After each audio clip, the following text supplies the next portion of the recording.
America ఎవరిని దెబ్బతీద్దాం అనుకుందో, వాళ్ళు దెబ్బతినకపోగా ఎదురు దెబ్బ అమెరికానే తింటోంది. భారతదేశం మీద 50% టారిఫ్‌లేసింది. భారత్ గ్రోత్ రేట్ పడిపోతుంది.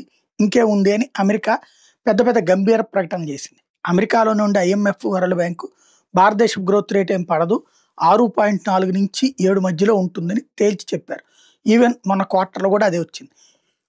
ఎగు ఎగుమతుల సంఖ్య పెరుగుతానే ఉంది. తగ్గదు అన్నటువంటి తేలిపోయింది. ఇది ఒక ఎత్తైతే ఇప్పుడు చైనాకి 100% టారిఫ్‌లేసింది. కాబట్టి చైనా గ్రోత్‌ని కంట్రోల్ చేస్తామని.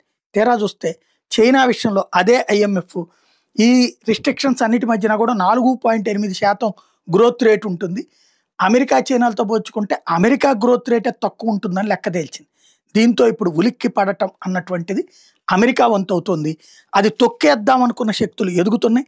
అదే సందర్భంలో అది వద్దనుకున్నటువంటి శక్తులే సక్సెస్ అవుతున్నాయి. పైగా చైనా వచ్చేటప్పటికి ఇప్పుడు ప్రధానమైనటువంటిది వాళ్ళు B-2 బాంబర్లని కూడా దెబ్బతీయగలిగేటటువంటి F-35 B-2 స్టెల్త్ బాంబర్లను కూడా కంట్రోల్ చేయగలిగినటువంటి క్వాంటమ్ రాడార్ వ్యవస్థల్ని కూడా ఏర్పాటు చేసుకోగలుగుతున్నారు. ఇది కీలకమైనటువంటి పరిణామం.